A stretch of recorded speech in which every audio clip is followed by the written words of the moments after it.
कारण आजचा जो विषय आहे मोठा गहन विषय आहे, पवित्र आत्म्यावरती हा विषय आहे. आणि देवाचं वचन इफिसकरास पत्र 5वा अध्याय आणि 18व्या वचनात सांगत आहे की आत्म्याने परिपूर्ण व्हा, be filled with the Holy spirit. आणि पवित्र आत्म्याबद्दल विषय काढला तर बऱ्याचशा आपल्या मेनलाईन चर्चेस मध्ये थोडीशी अस्वस्थता निर्माण होते. प्रेज द लॉर्ड, हालेलुया म्हणायला लागल्यानंतर कदाचित असं वाटतं की आपलं धर्मांतरण होतंय की काय, असा प्रश्न बऱ्याच लोकांच्या पुढे उभा होतो. आणि महत्वाची गोष्ट ही आहे, ते विसरतात की पवित्र आत्म्या संबंधात जे काही सांगितलेले आहे ते आपल्याच बायबलमध्ये सांगितलेलं आहे.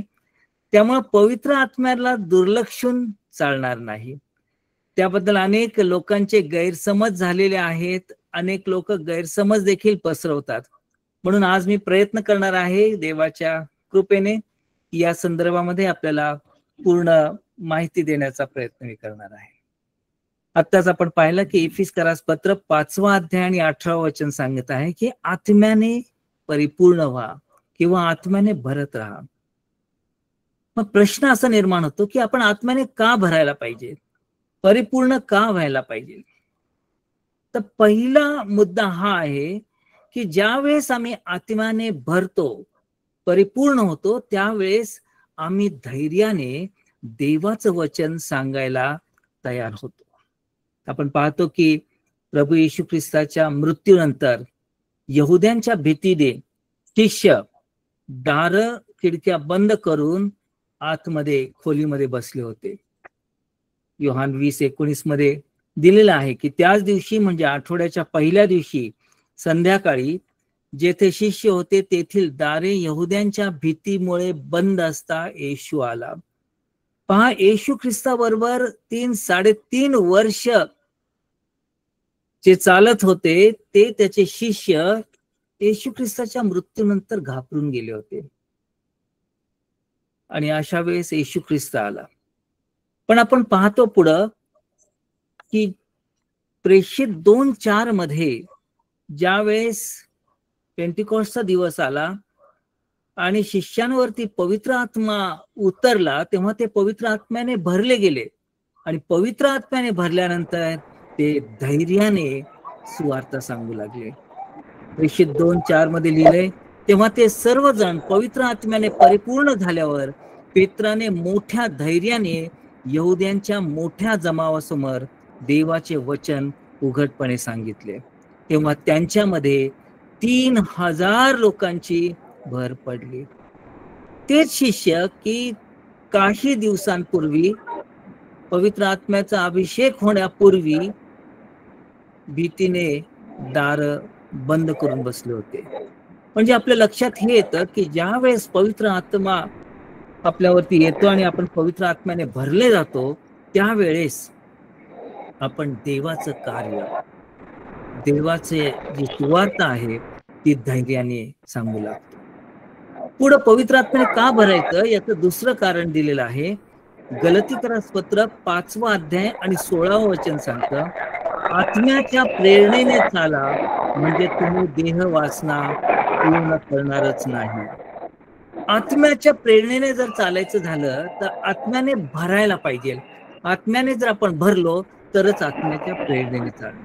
आणि मग आत्म्याच्या द्वारे आपण भरलं गेल्यानंतर काय होतं तर, आणि आत्म्याने भरल्यावर आपण देहाच्या स्वाधीन राहत नाही, देहाच्या स्वाधीन राहत नाही. कारण देह वासना आत्म्याच्या विरुद्धात असते.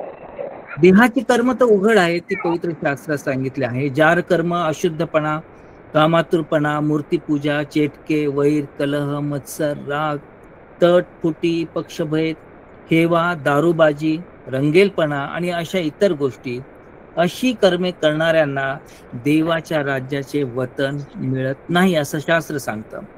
तेव्हा जर आपण आत्म्याने भरलो तर आपण देहाचे गुलाम न होता आपण आत्म्याची जी फळं आहेत ती फळं देतो. कोणची फळं आहेत? प्रीती, आनंद, शांती, सहनशीलता, ममता, चांगुलपण, विश्वासूपणा, सौम्यता, इंद्रिय दमन. आणि याद्वारे आपण देवाचा गौरव करतो. म्हणजे दुसरी गोष्ट आपण पाहिली की आत्म्याच्या सामर्थ्याने देह स्वभावावर आपण विजय मिळवतो. पहिली गोष्ट आपण पाहिली होती की आत्म्याच्या द्वारे आपण धैर्याने देवाचं वचन सांगतो. दुसरी गोष्ट आपण पाहिलेली आहे की आत्म्याच्या द्वारे आपण देह स्वभावावर विजय मिळवतो. तिसरी गोष्ट पवित्र शास्त्र सांगतं की प्रेषित 7:55 मध्ये घटना सांगितलेली स्तेफनाच्या बाबतीत.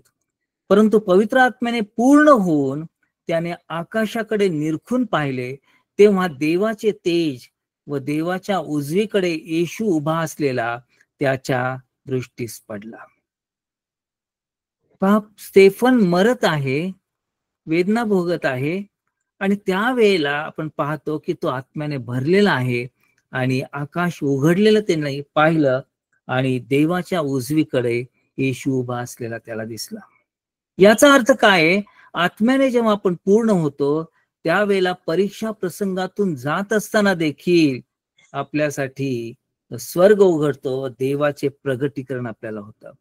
म्हणजे दृष्टांत आणि प्रगटीकरण होण्यासाठी आत्म्याने भरणं ही अतिशय आवश्यक बाब आहे. चौथा मुद्दा आपण पाहतो, प्रेषित 2:4 मध्ये सांगितलंय, तेव्हा ते सर्वजण पवित्र आत्म्याने परिपूर्ण झाले आणि आत्म्याने जशी जशी त्यांना वाचा दिली तसे तसे निरनिराळ्या भाषातून तो बोलू लागले. प्रेषित 19:6 मध्ये देखील दिलेलं आहे की इफिस येथे पौलाने त्यांच्यावर हात ठेवले तेव्हा त्यांच्यावर पवित्र आत्मा आला. ते वेगवेगळ्या भाषा बोलू लागले व ईश्वरी संदेश देऊ लागले. पवित्र आत्म्याने जेव्हा आपण भरतो तेव्हा देवाची जी दानं आहेत, पवित्र आत्म्याची दानं आहेत, ती दानं आपल्याला प्राप्त होतात आणि त्या दानांचा उपयोग आपल्या जीवनातून इतरांसाठी होत असतो. पाचवा मुद्दा हा आहे, प्रेषित 13:9-11 मध्ये अलीम जादूगीर याच्याबद्दल सांगितलेलं आहे. तेव्हा शाऊल, ज्याला पाऊलही म्हणत, तो पवित्र आत्म्याने पूर्ण होऊन त्याच्याकडे म्हणजे अलीम जादूगीर याच्याकडे रोखून पाहत म्हणाला, अरे सर्व कपटाने व लुच्चेगिरीने भरलेल्या सैतानाच्या पोरा, अवघ्या नीतिमत्वाच्या वैऱ्या, तू प्रभूचे सरळ मार्ग विपरीत करण्याचे सोडून देणार नाहीस काय? तर पहा, आता प्रभूचा हात तुला प्रतिकूल आहे, तू आंधळा होशील व काही वेळपर्यंत तुला सूर्य दिसणार नाही. या ठिकाणी अलीम जादूगीर हा देवापासून काम करत नव्हता, तर सैतानाने भरलेल्या गोष्टी करत होता. आणि हे आत्मे ओळखण्याचं दान जे आहे ते देवाच्या दासांना प्राप्त झालं जेव्हा ते पवित्र आत्म्याने भरले गेले. स्पष्टपणे जेव्हा आपण वचन वाचलं तेव्हा शाऊल, ज्याला पाऊलही म्हणत, तो पवित्र आत्म्याने पूर्ण होऊन, पवित्र आत्म्याने पूर्ण झाल्यानंतर आत्मे ओळखण्याचं सामर्थ्य आपल्याला प्राप्त होतं. आणि म्हणून पवित्र आत्म्याने भरणं ही फार महत्वाची गोष्ट आहे. बरेच अनेकशे खोटे संदेश या काळामध्ये आपल्यामध्ये निघालेले आहेत. खोटं आणि चुकीचं तत्वज्ञान सांगतात. त्यावेळेस देवापासून काय आहे आणि देवापासून काय नाही, कोणची व्यक्ती देवापासून बोलत आहे आणि कोणची व्यक्ती देवाच्या विरुद्ध बोलत आहे, हे आत्मे ओळखण्याचं दान आपल्याला पवित्र आत्म्याने भरल्यानंतर प्राप्त होतं. पुढचा मुद्दा आपल्याला पवित्र शास्त्रात असा दिसून येतो, निर्गम 31:1-3 मध्ये सांगितलेलं आहे की मग परमेश्वर मोशेला म्हणाला, पहा, मी यहुदा वंशातील उरीचा मुलगा म्हणजे हूरचा नातू बसालेल याला त्याच्या नावाने बोलावले आहे. मी त्याला देवाच्या आत्म्याने परिपूर्ण करून त्याला अक्कल, बुद्धी, ज्ञान आणि सर्व प्रकारचे कसब दिले आहे. पहा, बसालेल नावाचा हा जो हूरचा नातू होता त्याला देवाने पवित्र आत्म्याने भरलं आणि पवित्र आत्म्याने भरल्यानंतर त्याला ज्ञान, बुद्धी आणि सर्व प्रकारचे कसब म्हणजे कौशल्य दिलं. देवाकडून ज्ञान आणि कसब मिळण्यासाठी पवित्र आत्म्याने भरणं महत्वाचं असतं. कधी कधी मंडळीचा कारभार चालवावा लागतो आणि त्यावेळेला ते जे सर्वांना धरून चालण्यासाठी जे कौशल्य लागतं, जे ज्ञान लागतं ते ज्ञान मिळणं फार महत्वाचं आहे. आणि म्हणून त्यासाठी आपल्या केवळ सभासदांनाच नव्हे तर आपल्या मंडळीच्या जे वडीलधारी मंडळी आहेत, जे एल्डर्स आहेत, त्यांना देखील पवित्र आत्म्याने भरणं महत्वाचं आहे. कारण ते देवापासून ज्ञान पावतात आणि त्याप्रमाणे मंडळीचा कारभार योग्य प्रकारे करतात. 7वा मुद्दा आपण पाहतो की प्रभू येशूच्या बद्दल लूका वर्तमान 4 अध्याय आणि 1 वचनात सांगितलं आहे की येशू पवित्र आत्म्याने पूर्ण असलेला असा यार्देन पासून परत आला आणि आत्म्याने त्याला रानात नेले. पवित्र आत्म्याने येशू भरला गेला आणि त्याची परीक्षा झाली. आणि जेव्हा पवित्र आत्म्याने भरलेला असा येशू ख्रिस्त रानात गेला तेव्हा त्याने सैतानावर विजय मिळवला. तेव्हा हा मुद्दा फार महत्वाचा आहे की सैतानावर विजय मिळवण्यासाठी आपल्याला पवित्र आत्म्याने भरणं ही फार आवश्यक बाब आहे. 7 मुद्दे आपण आतापर्यंत पाहिले की आत्म्याने का भरायचं. पहिला मुद्दा हा पाहिला की धैर्याने देवाचं वचन सांगण्यासाठी आपल्याला पवित्र आत्म्याने भरण्याची गरज आहे. दुसरा मुद्दा हा पाहिला आपण की देह वासना ठार मारण्यासाठी आपल्याला आत्मिक सामर्थ्याची गरज आहे, त्यासाठी आपल्याला आत्म्याने भरलं पाहिजे. तिसरा मुद्दा आपण हा पाहिला की देवाचे प्रगटीकरण आणि दृष्टांत मिळवण्यासाठी आपल्याला आत्म्याने भरणं गरजेचं आहे. चौथा मुद्दा पवित्र आत्म्याच्या दानांचा उपयोग करण्यासाठी मंडळीच्यासाठी ही दानं वापरण्यासाठी आपल्याला आत्म्याने भरणं आवश्यक आहे. 5वा मुद्दा आपण हा पाहिला की आत्मे ओळखण्यासाठी आपल्याला जे ज्ञान लागतं, जी बुद्धी लागती, त्यासाठी पवित्र आत्म्याने आपण भरलं गेलं पाहिजे.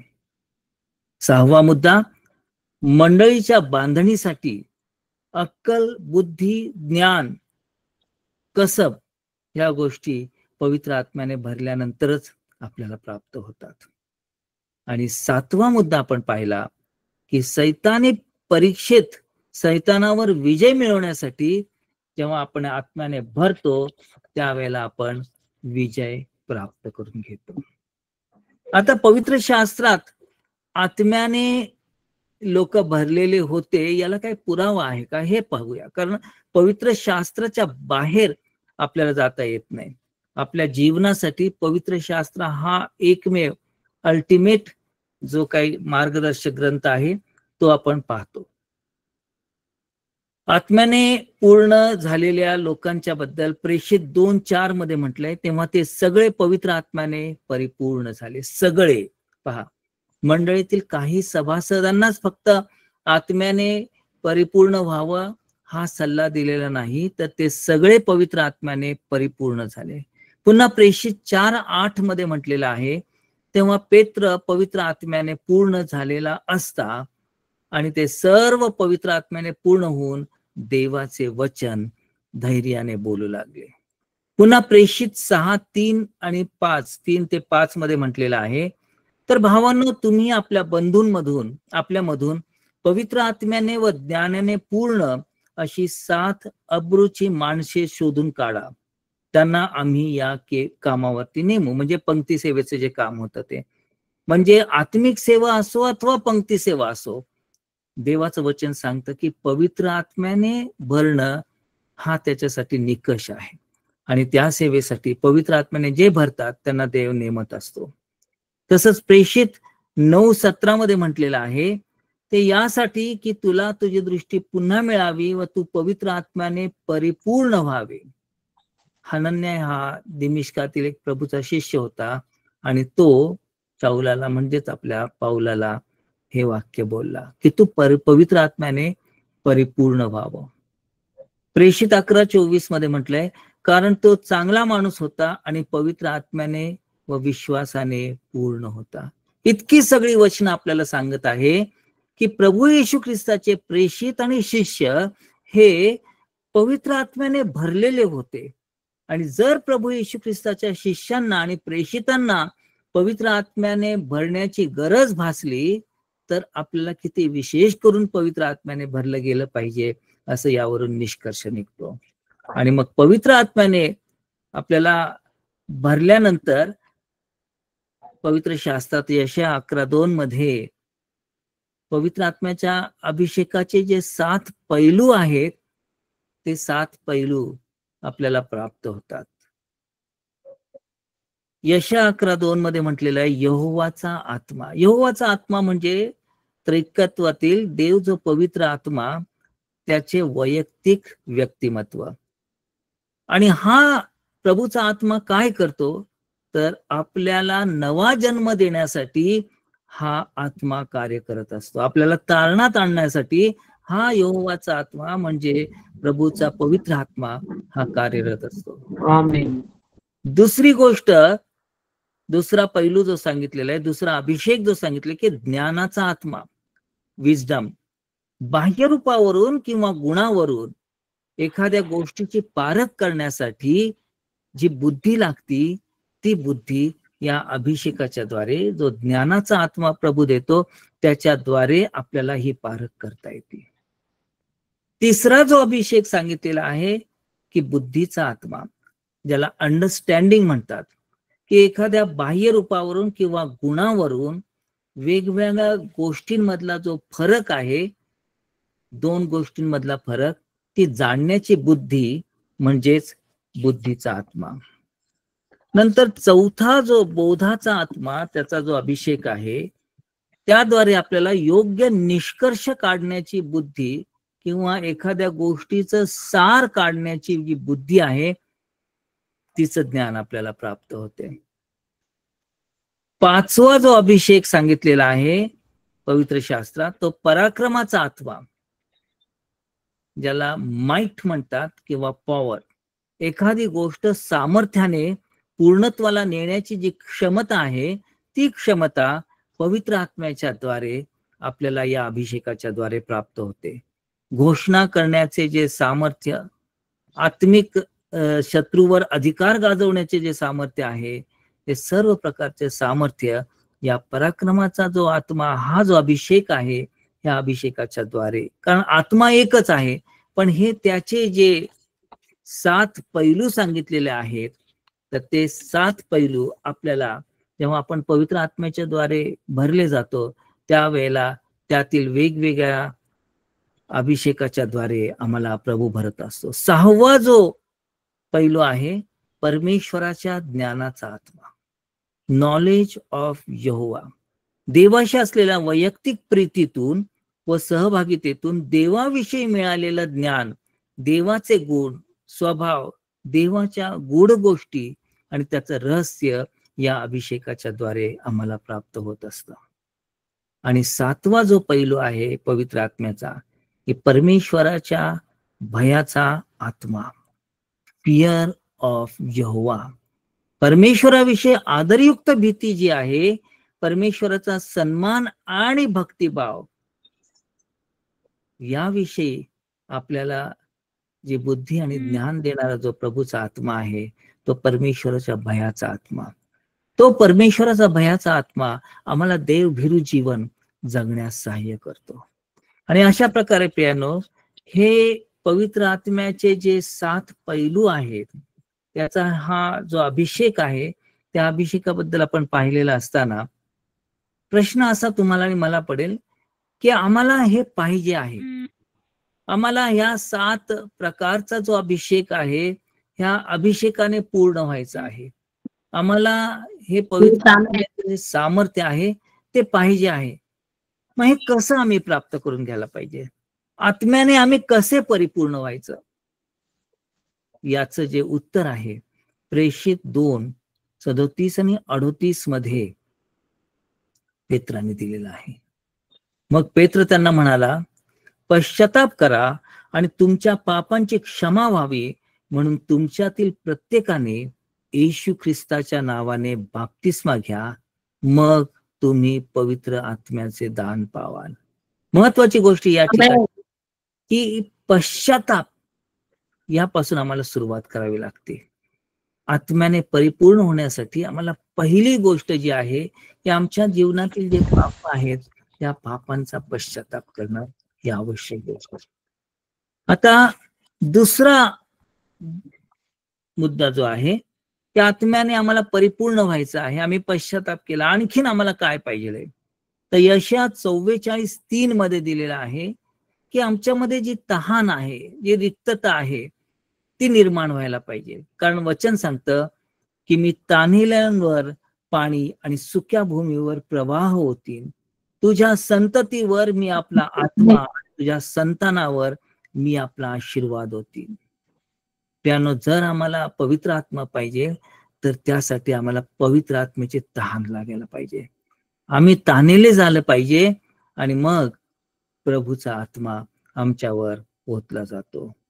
स्तोत्र 51:17 मध्ये म्हटलेलं आहे, हे देवा, भग्न आणि अनुतप्त हृदय तू तुच्छ मानणार नाही. तेव्हा देव आमची मागणी ही तुच्छ मानत नाही. पाहिलं आपण की पश्चाताप करायला पाहिजे, तानेलं झालं पाहिजे, आम्हाला तहान लागली पाहिजे. आणि तिसरा जो मुद्दा आहे की विश्वास ठेवायला पाहिजे. मार्क 11:24 मध्ये म्हटलेलं आहे की म्हणून मी तुम्हाला सांगतो, तुम्ही प्रार्थना करून जे काही मागाल ते आपल्याला मिळालेच आहे, असा विश्वास धरा, म्हणजे ते तुम्हाला मिळेल. म्हणजे विश्वासाने आम्ही पवित्र आत्म्याची मागणी देवाला करायला पाहिजे. आणि चौथा मुद्दा जो आहे पवित्र आत्मा मिळण्यासाठी, लूक 11:13 मध्ये सांगितलंय की प्रार्थना करणं आणि त्याची वाट पाहणं. पहा, आपल्या मुलांना चांगल्या देणग्या द्यावयाचे कळते, तर मग स्वर्गीय पित्याजवळ जे मागतात त्यास तो किती विशेष करून पवित्र आत्मा देईल. किती विशेष करून. या ठिकाणी आपल्याला एक गोष्ट निश्चितपणे लक्षात येते की देवाची इच्छा आहे की ती विशेष करून आम्हाला पवित्र आत्मा मिळावा. आता आपण पवित्र आत्म्याने का भरलं गेलं पाहिजे हे पाहिलं. पवित्र आत्मा कसा मिळवायचा, त्यासाठी पवित्र शास्त्र काय सांगतं ते पाहिलं. पवित्र आत्म्याच्या अभिषेकाचे 7 पैलू आपण पाहिले. आता प्रश्न असा येतो की काही लोक असं म्हणतात की तुम्हाला अन्य भाषा आल्याशिवाय तुम्हाला आत्मा मिळाला नाही, आणि जर आत्मा नाही तर तुम्ही स्वर्गाच्या राज्यात केलेल्या नाहीत. पण बायबल काय सांगतं ते आपण पाहूया की पवित्र आत्म्याविषयी, पवित्र आत्मा आम्हाला कधी मिळतो. काय वाटतं आपल्याला की पवित्र आत्मा आपल्याला कधी मिळतो? अन्य भाषा बोलायला लागल्या त्यावेळेला मिळतो का? या ठिकाणी सर्वात महत्वाची गोष्ट शास्त्र आम्हाला सांगतं की नव्या जन्माच्या वेळेसच आम्हाला पवित्र आत्मा मिळतो. विश्वास ठेवल्यानंतर कृपेने आपलं तारण होते आणि त्याच वेळेला पवित्र आत्मा आमच्यामध्ये वस्ती करण्यास येतो. एफिस 1:13 मध्ये म्हटलंय, तुम्हीही सत्याचे वचन म्हणजे तुमच्या तारणाविषयीची सुवार्ता ऐकून घेतल्यावर नंतर त्याच्यावर विश्वास ठेवला आणि त्याने देऊ केलेल्या पवित्र आत्म्याचा तुम्हावर त्याच्या ठायी शिक्का मारण्यात आला. सर्वात महत्वाची ही गोष्ट की ज्या क्षणाला आम्ही प्रभू येशू ख्रिस्ताला आपला तारणारा म्हणून स्वीकारतो, आमचा नवा जन्म होतो, त्याच वेळेला आम्हाला पवित्र आत्मा प्राप्त होतो. रोमकरास पत्र 8 अध्याय 9 वचन सांगतं, जर कोणाला ख्रिस्ताचा आत्मा प्राप्त झाला तर तो ख्रिस्ताचा आत्मा प्राप्त झाला नाही तर तो ख्रिस्ताचा नाही. म्हणजेच जो कोणी विश्वास ठेवतो तो ख्रिस्ताचा होतो, आणि जो ख्रिस्ताचा होतो त्याला ख्रिस्ताचा आत्मा म्हणजे पवित्र आत्मा प्राप्त होतो.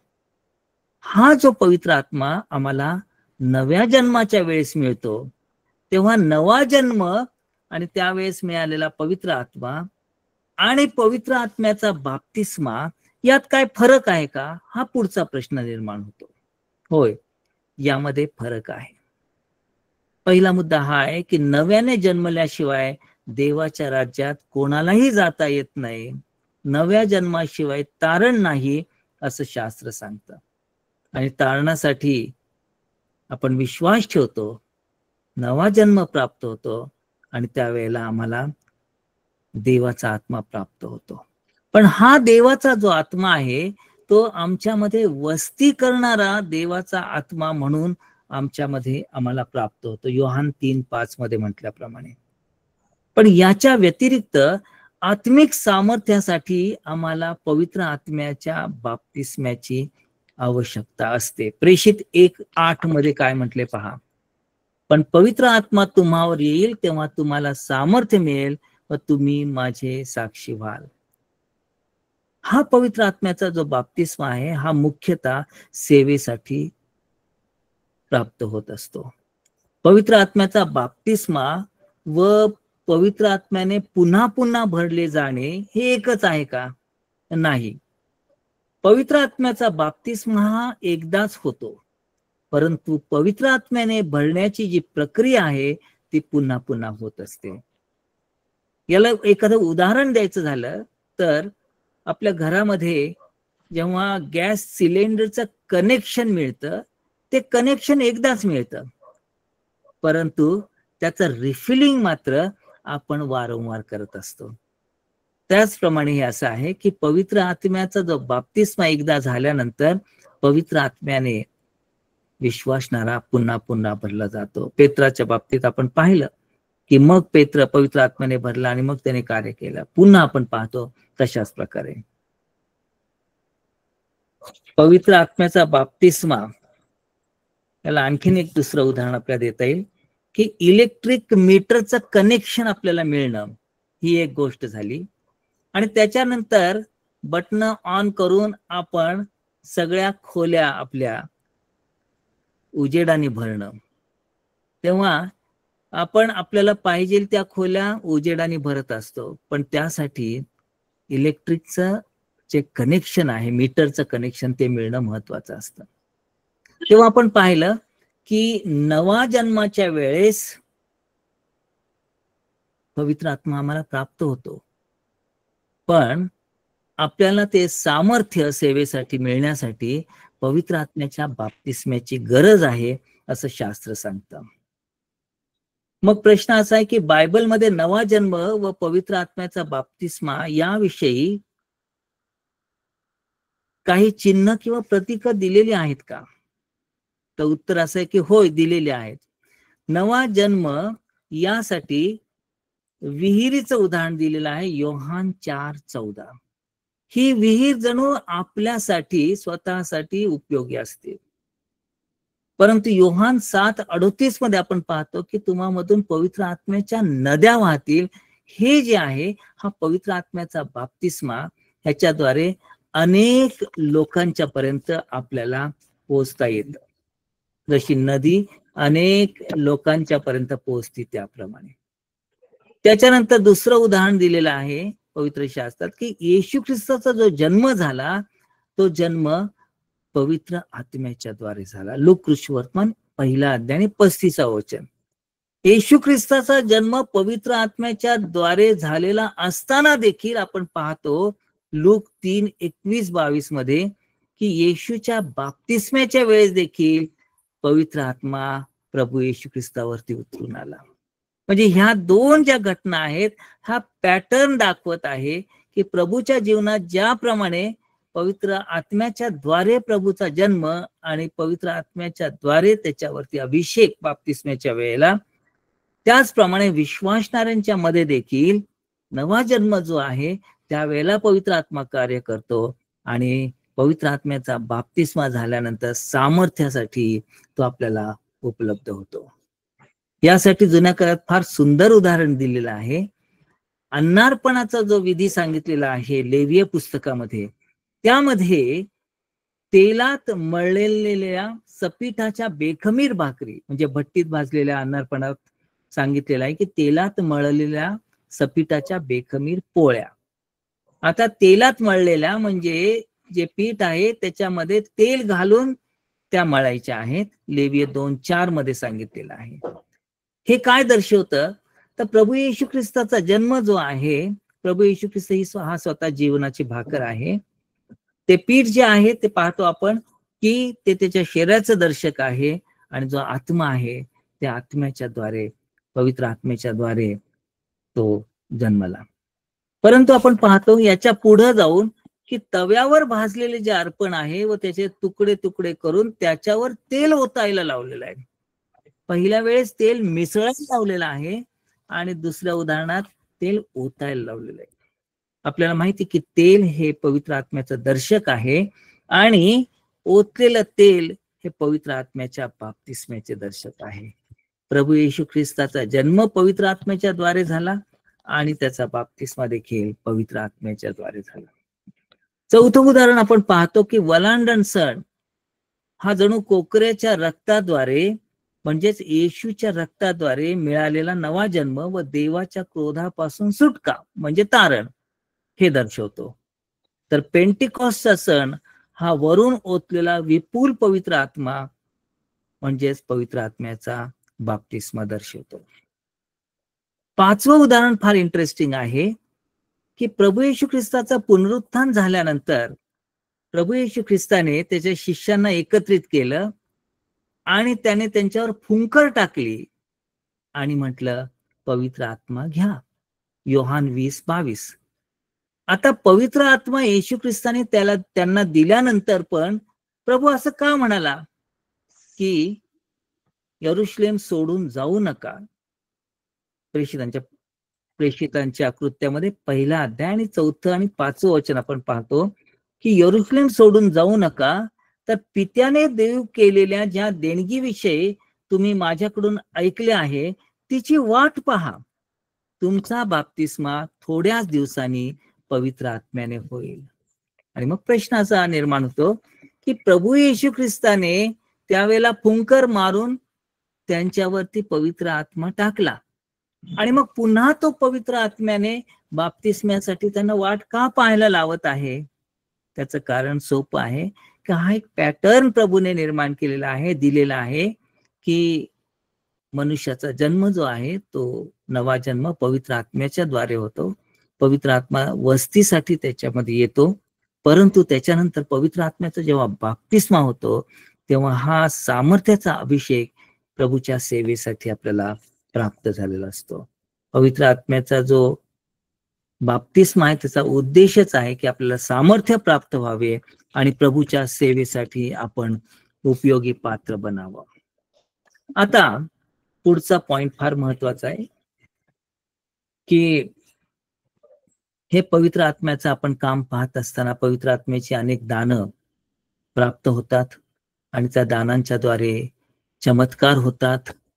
आणि आजकाल एक नवीन फॅशन निघालेली आहे की या चमत्कारांना नाकारण्याचे बरेचसे लोक प्रयत्न करत असतात.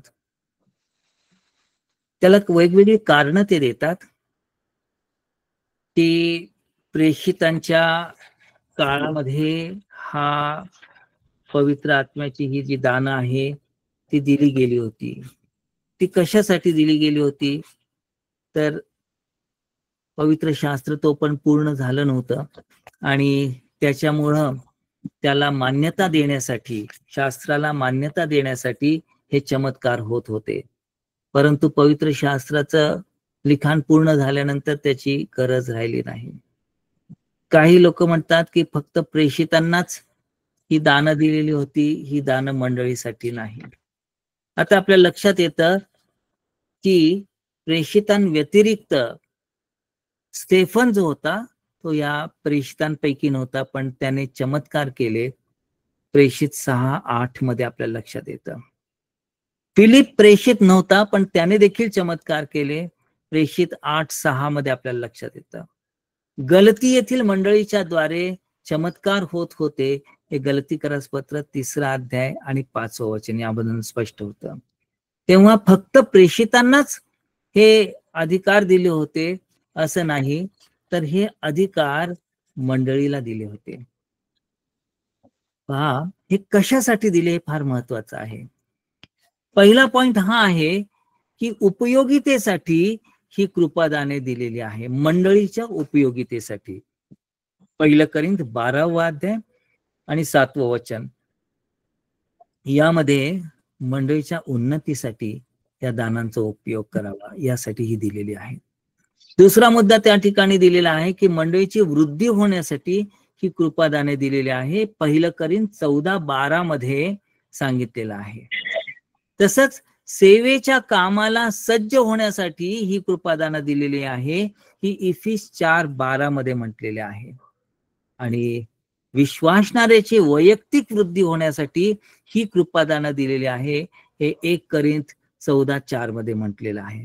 म्हणजे थोडक्यामध्ये ही दानं मंडळीच्या वृद्धीसाठी दिली होती. ती फक्त प्रेषितांच्या पुरतं मर्यादित नव्हती, तर मंडळीची वाढ होण्यासाठी.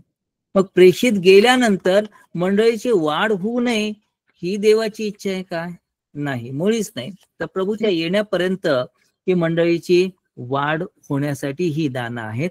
त्यामुळे दानं समाप्त झालेली नाहीत असा स्पष्ट निष्कर्ष पवित्र शास्त्रातून निघतो. तेव्हा आज देखील देवाच्या आत्म्याच्या द्वारे असामान्य चमत्कार होऊ शकतात, पण मंडळीत का दिसत नाही? त्याचं कारण हे आहे की ज्या वेळेस मंडळी अविश्वासी होते, ज्या वेळेला मंडळीचा विश्वास चिन्ह चमत्कार आणि दानांवरचा निघून जातो, त्यावेळेला मंडळीतले चिन्ह चमत्कार दान बंद होतात. आता काही लोकांनी पूर्वी असा विचार मांडला होता, असे प्रश्न निर्माण केले होते की जर चमत्कार देवापासून असतील तर सर्व चमत्कार तात्काळ व्हायला पाहिजे, पूर्ण निरोगी करणारे चमत्कार असायला पाहिजे, तरच ते देवापासून आहे. परंतु पवित्र शास्त्र खरंच अशा प्रकारचं शिकवण देतं का? काही चमत्कारामध्ये तात्काळता दिसून येत नाही, तर त्याच्यामध्ये ग्रॅज्युअली म्हणजे हळूहळू तो यथावकाश तो चमत्कार झालेला आहे, हे आपल्याला शास्त्रातील काही चमत्कारांवरून दिसतं. पहा, योहान 4:52 मध्ये काय म्हटलंय? यावरून त्याला कोणत्या ताशी उतार पडू लागला हे त्याने त्यांना विचारले. म्हणजे उतार पडू लागण्याची ही जी क्रिया आहे, त्याचा ताप गेला आणि मग त्याला बरं वाटू लागला. एका अंमलदाराच्या मुलाला प्रभू जेव्हा बरं करतो, त्या बाबतीतली ही घटना आहे. तेव्हा दुसरी आणखीन एक घटना आपल्याला पाहायला मिळते की योहान 9:6 आणि 7 मध्ये लिहिलंय की त्याने तो चिखल त्याच्या डोळ्यास लावला आणि म्हटले, जा शिलोह नावाच्या तळ्यात धू. त्याने जाऊन धुतले व तो डोळस होऊन आला. या ठिकाणी देखील आपल्याला लक्षात येतं की त्याने चिखल लावला आपल्या प्रभूने आणि त्याने डोळे धुवूपर्यंत काही काळ गेला. म्हणजे तत्क्षणी तात्काळ हा चमत्कार झालेला नाही, तर तेव्हा त्याने त्या तळ्यामध्ये ते डोळे धुतले, तेव्हा तो चमत्कार झाला. आता तिसरी घटना आपण पाहतो की मार्कृष वर्तमान 8वां अध्याय 22 ते 25. तेव्हा त्याने त्याच्यावर हात ठेवून त्याला विचारले, तुला काही दिसते काय? तो वर पाहून म्हणाला, मला माणसे दिसत आहे असे वाटते, कारण ती मला झाडासारखी दिसत आहेत, तरी पण ती चालत आहेत. नंतर त्याने त्याच्या डोळ्यावर पुन्हा हात ठेवले, तेव्हा त्याने निरखून पाहिले आणि तो बरा झाला. सर्व काही त्याला स्पष्ट दिसू लागले. या ठिकाणी आपण पाहतो की प्रभूने 2 वेळा स्पर्श केला. प्रभू काय दाखवत आहे या ठिकाणी? काही चमत्कार तुम्हाला तात्काळ पाहायला मिळतील, काही चमत्कार तुम्हाला ग्रॅज्युअली पाहायला मिळतील. देवाकडून जर चमत्कार होत असतील तर त्यामध्ये पवित्र आत्म्याचे सामर्थ्य आहे निश्चित. आता आणखीन एक प्रश्न असा विचारला जातो जे अविश्वास दाखवतात चमत्काराबद्दल. जर देवाकडून चमत्कार होतात तर सर्वच रोगी बरे व्हायला पाहिजेत, असं त्यांचं म्हणणं असतं. की जर देव चमत्कार करतो तर तुमच्या सभेमध्ये आलेले सर्वच रोगी बरे का होत नाही?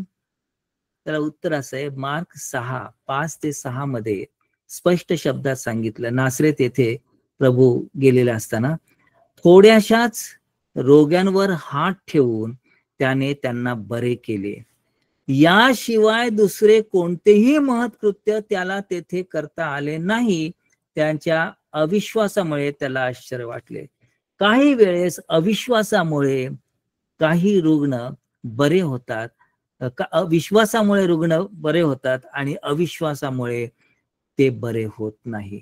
म्हणजे सगळेच रुग्ण किंवा सगळेच रोगी जेव्हा सभेसाठी येतात त्यावेळेला ते बरे व्हायलाच पाहिजे असा नियम आपल्याला त्या काळीही झालेला दिसत नाही आणि आज देखील त्याच गोष्टी दिसतात. यामध्ये देवाची जी सार्वभौम इच्छा असते एक म्हणजे व्यक्तीचा विश्वास, दुसरी गोष्ट म्हणजे प्रार्थनेचे सामर्थ्य, आणि तिसरी गोष्ट म्हणजे देवाचं सार्वभौमत्व.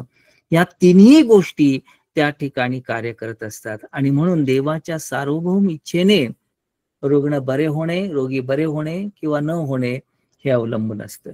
पण त्याचा अर्थ चमत्कार होतच नाही असं नाहीये. मग काही लोक असे प्रश्न विचारतात की जर देवापासून चमत्कार आहेत, तर देवापासून जर आहे तर असे चमत्कार व्हायला पाहिजे, जसं की बाबा पाय नव्हता एखाद्याला आणि त्या ठिकाणी अचानक पाय तयार झाला, क्रिएटेड.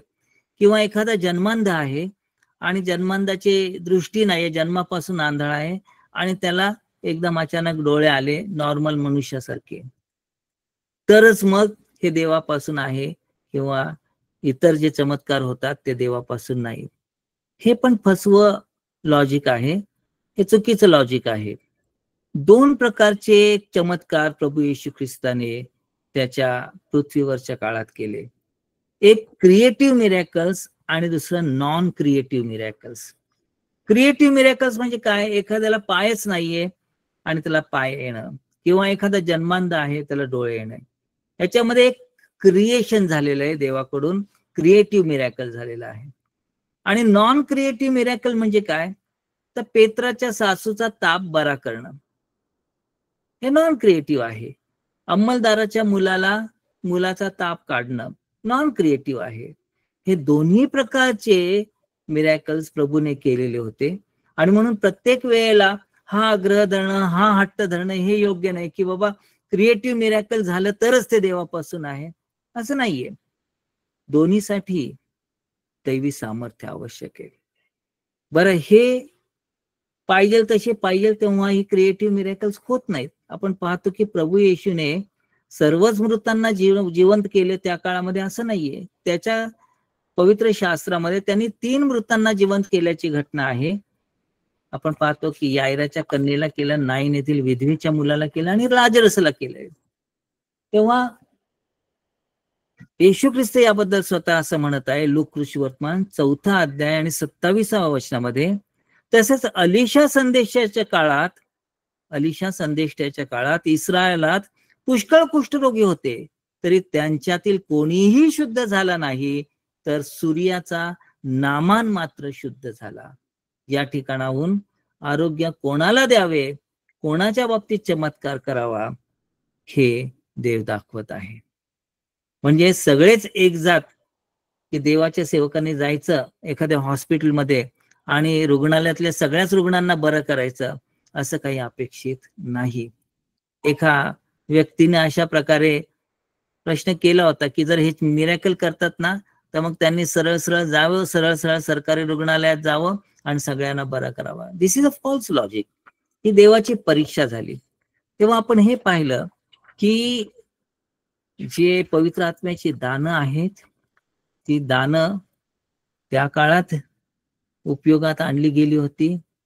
आज देखील ती दानं समाप्त झालेली नाहीत. ती देव ते सामर्थ्य पुरवत असतो. विश्वासाने ते स्वीकारणं महत्वाचं आहे. पहा, एक पॅटर्न या ठिकाणी आपल्याला गॉस्पल मधून दिसून येत आहे की सुवार्ता प्रसाराच्या पद्धतीबाबत प्रभू येशू ख्रिस्ताने काय केलं.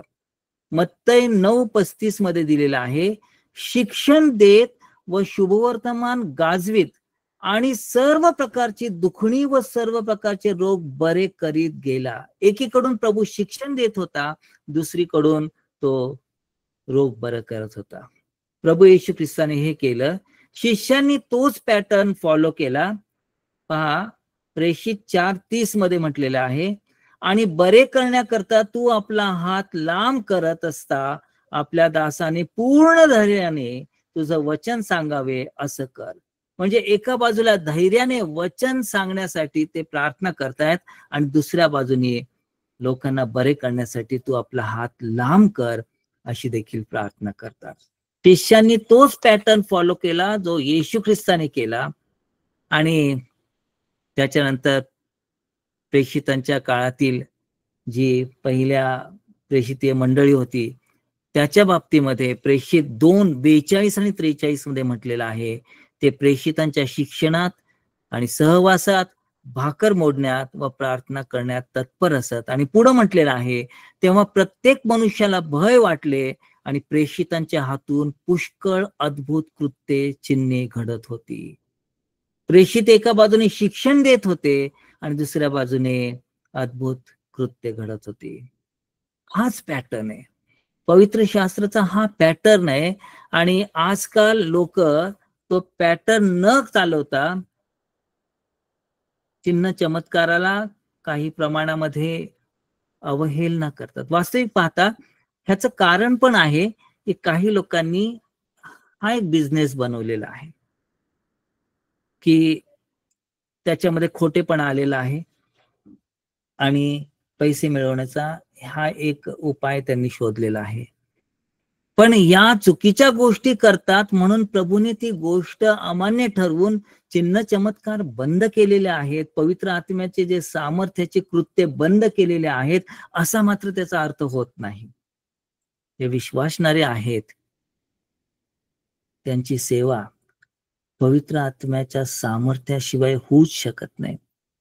अलीकडच्या काळात 1800 सालामधली काही घटना आहेत की 1871 सालामध्ये 2 स्त्रिया डी.एल. मूडींसाठी फार महान सेवक होऊन गेले. डी.एल. मूडी त्यांच्यासाठी पहिल्या बेंचवर बसून प्रार्थना करत होत्या आणि त्या सांगायच्या की आम्ही तुमच्यासाठी प्रार्थना करतो पास्टर.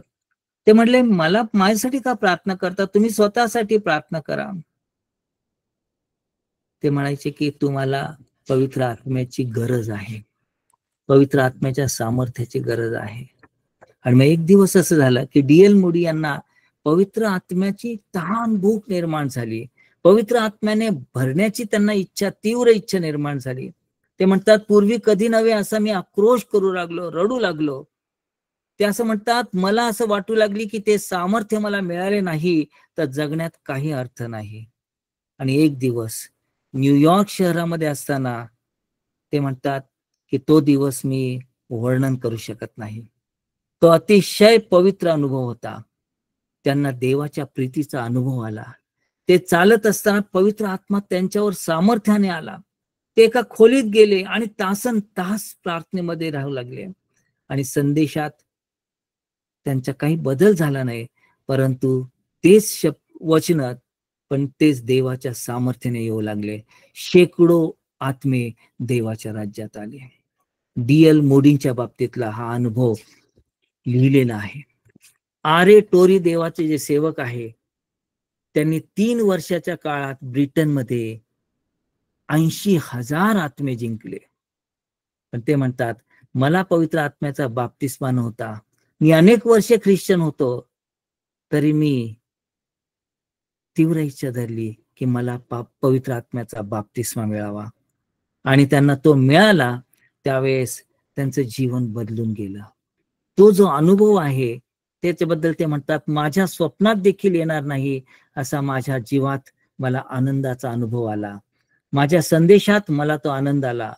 आणि अनेक ठिकाणी जेव्हा ते सभेला जात होते तेव्हा त्या ठिकाणी देवाच्या राज्यात आत्म्यांची भर पडली. आर.ए. टोरींच्या बाबतीतला ही साक्ष आहे.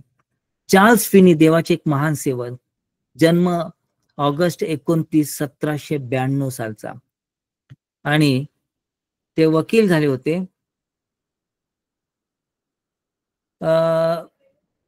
त्यांच्या चर्चमध्ये असंच वातावरण होतं की ज्याला आपण म्हणू की थंड वातावरण. त्यांच्यामध्ये आत्मिक संजीवनाची एक तहान निर्माण झाली. आणि एक दिवस रानात गावाबाहेर ते प्रार्थना करीत असताना फिनींना सामर्थ्याचा अनुभव आला, पवित्र आत्म्याच्या सामर्थ्याचा त्यांना अनुभव आला. आणि दुसऱ्या दिवसापासून त्यांच्यामध्ये परिवर्तन झालं. अनेक तास ते प्रार्थनेमध्ये घालू लागले, देवाचे संदेश लोकांच्या पर्यंत देऊ लागले आणि अनेक आत्मे त्यांनी देवाच्या राज्यासाठी जिंकले. त्याचप्रमाणे तशीच गोष्ट 3 तरुणांच्या बाबतीत 1730 साली झाली. जॉन वेस्ले वय वर्ष 35, चार्ल्स वेस्ले वय वर्ष 31, जॉर्ज व्हिटफिल्ड वय 18. आणि हे रात्री प्रार्थना करत असताना 1739 साली नवीन वर्षाच्या त्या रात्री प्रार्थना करत असताना पहाटे 3 वाजता त्यांच्यावरती महान रीतीने देवाचं सामर्थ्य उतरलं आणि त्यांच्याकडून नंतरच्या काळात देवाने इतकी महान सेवा करून घेतली की हजारो आत्मे देवाच्या राज्यात आले. प्रियांनो, ह्या सर्व साक्षी, आणखीन भरपूर साक्षी आहेत देवाच्या या मिशनरी सेवकांच्या. महान रीतीने त्यांच्याकडून जे कार्य झाले. का कार्य झाले? कारण त्यांनी पवित्र आत्म्याच्या सामर्थ्याचा अनुभव घेतला होता. पवित्र आत्म्याने भरून ते सेवा करत होते. जेव्हा तुम्ही आणि मी पवित्र आत्म्याने भरले जाऊ तेव्हा आपली मंडळी बदलून जाईल. मेन लाईन चर्चेस मध्ये ही अत्यंत निकडीची गोष्ट निर्माण झालेली आहे. आपल्या सर्व चर्चेसमध्ये फक्त पॉलिटिक्स भरलेलं असतं आणि सेशन कमिट्या, मीटिंग्स, इलेक्शन्स याच्यामध्ये आपण गुंतलेलं असतो. पण आपलं जे मुख्य मिशन जे आहे प्रभूने आपल्याला दिलं की देवाच्या राज्यात आत्मे आणणं, संपूर्ण सृष्टीला जाऊन सुवार्तेची घोषणा करणं, हे मिशन मंडळ्या विसरलेल्या आहेत. आणि आज जर त्याच्यातून बाहेर पडायचं असेल तर पवित्र आत्म्याच्या द्वारे आपल्या मंडळीमध्ये संजीवन येण्याची गरज आहे. जेव्हा संजीवन येतं तेव्हा परिस्थिती बदलून जाते. प्रियांनो, चमत्कार व्हायला लागतात आणि लोक प्रभूच्या राज्यात वळायला लागतात. आज प्रियांनो, आपण प्रार्थना करणार आहोत की देवा, तू मला पवित्र आत्म्याने भरून काढ, मला माझ्या मंडळीसाठी आणि तुझ्या सेवेसाठी महान रीतीने उपयोगात आण. आपण प्रार्थना करूया आणि आपलं समर्पण आपल्या जिवंत देवाला आपलं हृदय आज रात्री समर्पित करूया. पवित्र आत्म्याचं सामर्थ्य का पाहिजे, कसं मिळेल, याचा आपण वचनातून शोध घेतलेला आहे. चला तर प्रियानो, नतमस्तक होऊया आणि प्रभूच्या सानिध्यात जाऊया. प्रार्थना करूया. जिवंत देव बापा, आम्ही तुला धन्यवाद देतो, तुझी उपकार स्तुती करतो. आज सामर्थ्याचं वचन तू आमच्याकडे पाठवलेलं आहे बापा. पवित्र आत्म्याबद्दल आणि त्या पवित्र आत्म्याच्या द्वारे होणाऱ्या चमत्काराबद्दल तू आम्हाला शास्त्रातून बोध केलेला आहे बापा. किती महत्वाचा आहे पवित्र आत्म्याचा अभिषेक. तुझ्या त्या अभिषेकाच्या द्वारे तुझे प्रेषित चालले, आरंभीची मंडळी चालली आणि आज प्रभू याची कमतरता आहे, म्हणजे तो म्हणजे पवित्र आत्म्याच्या अभिषेकाच्या द्वारे मंडळींनी चालणं. आज मंडळांना तू संजीवित कर बापा. आज जे काही 300च्या वर जे लोक या ठिकाणी ऑनलाईन सेवेमध्ये उपस्थित झालेले बापा, त्यांना तुझ्या पवित्र आत्म्याचा स्पर्श कर, पवित्र आत्म्याने भर बापा. आणि या लोकांनी अशा प्रकारे पृथ्वीची उलथापालत करावी की त्याद्वारे हजारो आत्मे तुझ्या राज्यात यावे. अशा प्रकारे महान संजीवन तू या ग्रुपच्या द्वारे या देशात तू घडवून आण. प्रभू येशू ख्रिस्ता, तुझ्या दासाला ही कृपा पुरवली तुझं वचन सांगण्याची, म्हणून तुला धन्यवाद देतो. प्रभू येशू ख्रिस्ताच्या नावाची प्रार्थना केली, देव बापा तू ऐक. आमेन.